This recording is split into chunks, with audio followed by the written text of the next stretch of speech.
Well, earlier today, the House Select Subcommittee on the Weaponization of the Federal Government held a hearing to examine how the federal government is colluding with the banking industry to surveil Americans' private financial data. Now, you'll recall that earlier this year, House investigators revealed that the Department of Justice's Financial Crimes Enforcement Network red flagged Americans who bought religious texts, including the Bible. Joining me now to discuss what they found out today is Congressman Warren Davidson. He serves on the House Select Subcommittee on the Weaponization of the Federal Government, also the House Financial Services Committee and the House Foreign Affairs Committee. He represents the 8th Congressional District of Ohio. Congressman Davidson, welcome back to Washington Watch. Great to see you. Tony, it's always an honor to join you. Thanks for highlighting this.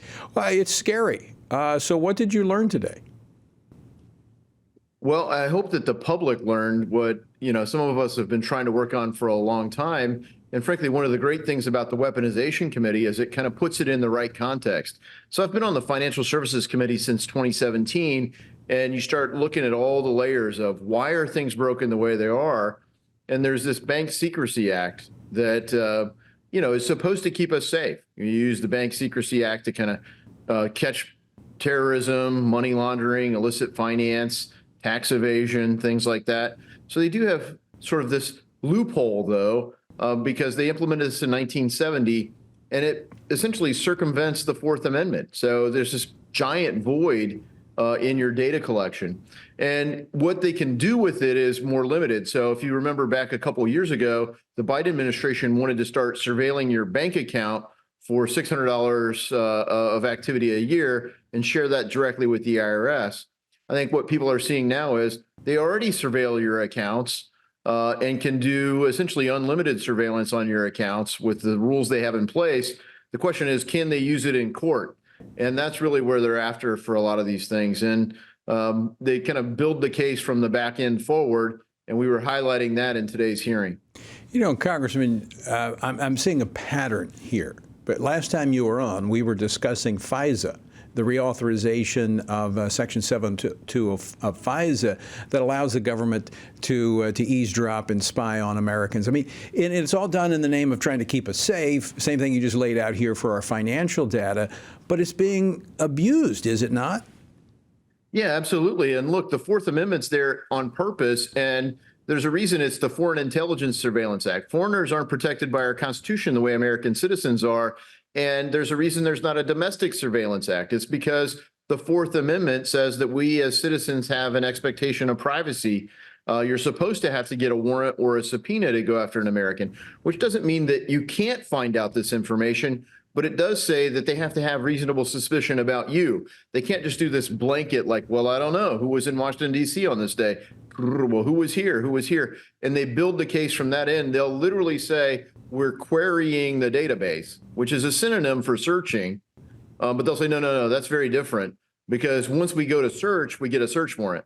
So they'll query the database and they build the database. How does the data even get into the database? They do it with multiple ways in FISA. That's a different issue. With the Bank Secrecy Act, FinCEN, Financial Crimes Investigation Network, will direct the banks to basically, here's how you spy on your customers better for us. And if you don't do a good job, the regulators will come in and shut your bank down. So, I mean, all of this kind of was triggered by January 6th. That's where they're going after all this information, but it exposes something. I mean, that's what, as you said, this wasn't just something that they thought of on January the 6th. They had the ability. They had already been communicating with these financial institutions. So how broadly have they been using this information?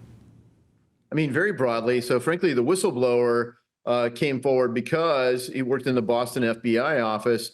And he said, hey, what I saw is we were targeting people that happened to be in Washington, D.C. on January 5th, 6th, and 7th. And then they started building from there, like who had a financial transaction on this date. And if they had financial transactions on this date, what other things did they buy? Did they use transactions in certain stores? And they started highlighting red flags like, oh, you might have gone to Cabela's or Bass Pro. You might have purchased anything related to a firearm. You might have purchased religious material, Yeah. including Well, the let me Holy ask you Bible. about what's the religious material? I mean, we're talking about two constitutionally protected rights there: Second Amendment and the First Amendment. Yeah, I mean, look, the FBI had this crazy notion that pro-life Catholics were violent domestic extremists. And once they categorize you as that, then they basically get special powers. It's one of the exceptions where, oh, you don't actually have to worry about the Fourth Amendment anymore because they're this domestic violent extremist, and they get this tag on the data, and now they can do all sorts of things to go after you. So that's what they're after, is to find any kind of hook, and they come up with things that the courts should automatically just say, wait a minute, what's going on here? And they avoid getting to the courts by these tags. So, Congressman Davidson, what's the solution here? What are we going to do to fix this? I mean, we have to change the law. Fundamentally, the Bank Secrecy Act is very flawed. It has been for a long time.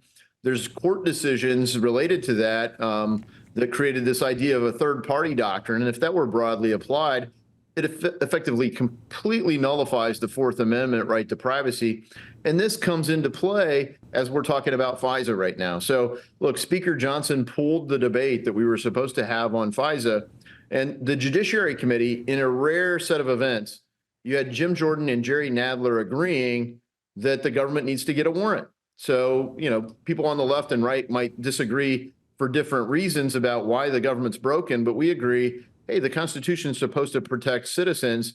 The intel community, on the other hand, is asking to expand the surveillance on Americans. They want to add Wi-Fi hotspots and more about collections and everything to get at more expansive data, to add more things to the database. And those ideas deserve a debate, and they deserve a recorded vote. So we hope Speaker Johnson will give us that vote. Very quickly, will you find that same bipartisan effort to amend this financial law to protect the information and transactions of Americans? I hope so. And we're working on a Payment Privacy Act that goes with this in my Committee on Financial Services. But if you judge by the Weaponization Committee, there is no such thing as bipartisanship. And unfortunately, Democrats on that committee tend to focus only on January 6th, kind of like the do-over of the January 6th Commission. And the reality is this is more bipartisan than you would judge from the Weaponization Committee. Well, Congressman Warren Davidson, I want to thank you for coming on and staying focused on these important matters. Always great to talk with you. Definitely an honor. Thank you, Tony. God bless you and your viewers.